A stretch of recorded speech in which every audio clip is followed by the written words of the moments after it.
சச்சின் டெண்டுல்கர், வீரேந்தர் சேவாக் மற்றும் கௌதம் கம்பீர் ஆகியோருக்கு ஒரு நியாயம், தோனிக்கு ஒரு நியாயமா என இந்திய கிரிக்கெட் ரசிகர்கள் சிலர் தங்களின் ஆதங்கத்தை வெளிப்படுத்தியுள்ளனர். இந்த ஐபிஎல் தொடரில் சென்னை சூப்பர் கிங்ஸ் அணியில் இடம்பெற்றிருக்கிறார் 43 வயதான தோனி. அவர் அதிக நேரம் பேட்டிங் செய்ய முடியாது என்பதால் ஒவ்வொரு போட்டியிலும் 4 ஓவர்கள் மீதமிருக்கும் போது மட்டுமே களம் இறங்க விரும்புகிறார். சிஎஸ்கே அணி எந்த சூழ்நிலையில் இருந்தாலும் அவர் பின்வரிசையில் களம் இறங்கி வருவது விமர்சனத்தை சந்தித்த நிலையில் அதற்கு சிஎஸ்கே அணியின் பயிற்சியாளர் ஸ்டீபன் பிளம்மிங் அது குறித்து விளக்கம் அளித்திருந்தார். அப்போது முழங்கால் பிரச்சினை காரணமாக தோனியால் 9 அல்லது 10 ஓவர்கள் தொடர்ந்து பேட்டிங் செய்ய முடியாது எனவும், அணியின் சூழ்நிலைக்கேற்ப அவரது பேட்டிங் வரிசையை அவரே முடிவு செய்து கொள்கிறார் என்றும் கூறியிருந்தார். இத்தனைக்கும் அணியின் கேப்டன் ருதுராஜ் கெய்க்வாட் பயிற்சியாளரான தன்னையும் தாண்டி தோனி தனது பேட்டிங் வரிசையை தானே முடிவு செய்து கொள்வார் என்றும் சொல்லியிருந்தார் ஸ்டீபன் பிளம்மிங்.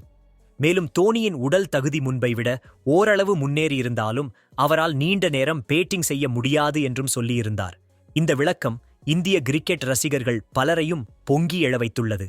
அவர்கள் 2012 காலகட்டத்தில் நடந்த ஒரு விஷயத்தை சுட்டிக்காட்டி விளாசி வருகின்றனர்.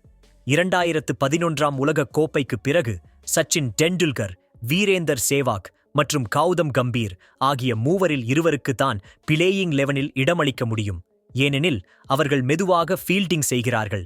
வயதாகிவிட்டது என அவர்களுக்கு இடையே சுழற்சி முறையை அமல்படுத்தியிருந்தார் அப்போதைய கேப்டன் டோனி.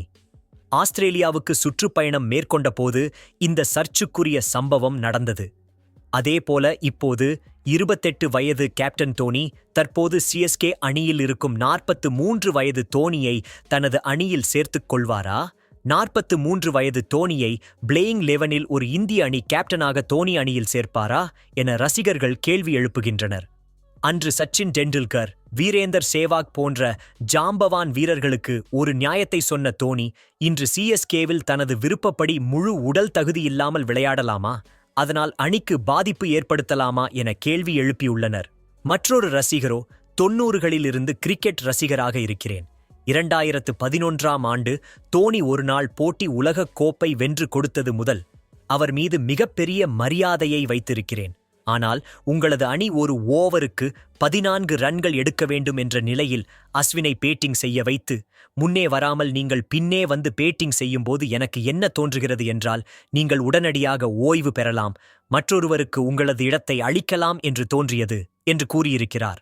இதுபோல சமூக வலைத்தளங்களில் தோனிக்கு எதிராக பல்வேறு கருத்துக்கள் சொல்லப்பட்டு வருகின்றன.